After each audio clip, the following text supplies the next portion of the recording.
अगर मैं आपसे कहूं कि एक साधारण से भक्त को स्वयं भगवान ने सपने में आकर चेतावनी दी, अगर मैं आपसे कहूं कि उस चेतावनी को अनदेखा करने की कीमत पूरे गांव को चुकानी पड़ी, अगर मैं आपसे कहूं कि उस रात समुद्र की लहरें भी बेचैन थी, मंदिर की ध्वजा असामान्य रूप से कांप रही थी और आकाश में बादल बिना वर्षा के गरज रहे थे, तो क्या आप विश्वास करेंगे?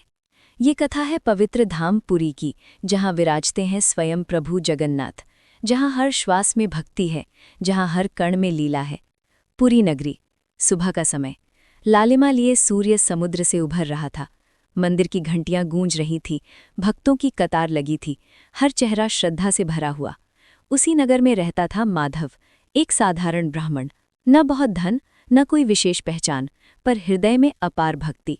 माधव का एक नियम था, वो बिना दर्शन किए अन्न ग्रहण नहीं करता था। प्रतिदिन वो मंदिर की सीढ़ियां चढ़ता, धीरे धीरे, हाथ जोड़कर, आंखों में आंसू लिए। वो भगवान से कुछ मांगता नहीं था, बस कहता, प्रभु, आप बस मेरे साथ रहना। वर्षों बीत गए, पर एक दिन सब कुछ बदल गया। उस दिन मंदिर में असामान्य शांति थी, न पक्षियों की आवाज, न हवा की सरसराहट। माधव ने जैसे ही दर्शन किए, उसे लगा आज प्रभु की आंखें कुछ कह रही हैं। वो विचलित हुआ, पर समझ नहीं पाया। रात आई, समुद्र असामान्य रूप से गरज रहा था। माधव गहरी नींद में था। अचानक पूरा कमरा प्रकाश से भर गया।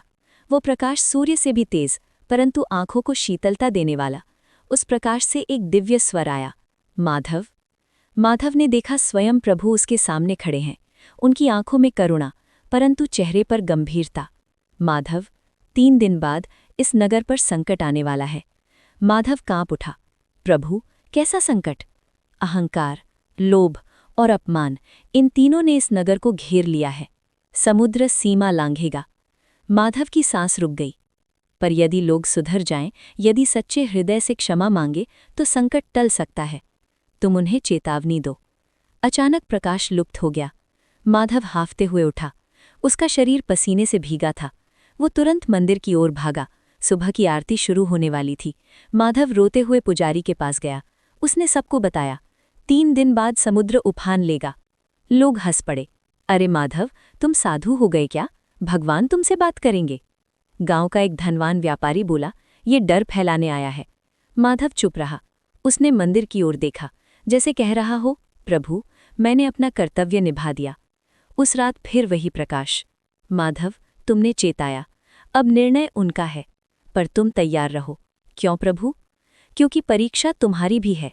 तीसरा दिन आया, आकाश काला हो गया, तेज हवा चलने लगी, समुद्र की लहरें उग्र हो उठीं। लोग भयभीत हो गए। व्यापारी जिसने मजाक उड़ाया था, अब कांप रहा था। अचानक एक विशाल लहर उठी, पूरा नगर चीख उठा।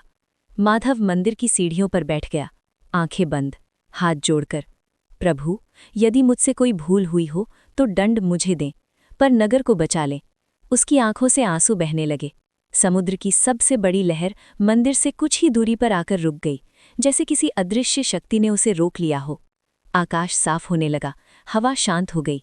लोग स्तब्ध रह गए। व्यापारी रोते हुए माधव के चरणों में गिर पड़ा। उस रात फिर सपना आया। माधव, संकट समुद्र नहीं था, संकट मनुष्यों का अहंकार था। याद रखो, जब भी भक्ति सच्ची होती है, चेतावनी पहले आती है, दंड बाद में। और जिसने चेतावनी सुन ली, वो बच गया। प्रकाश धीरे धीरे विलीन हो गया।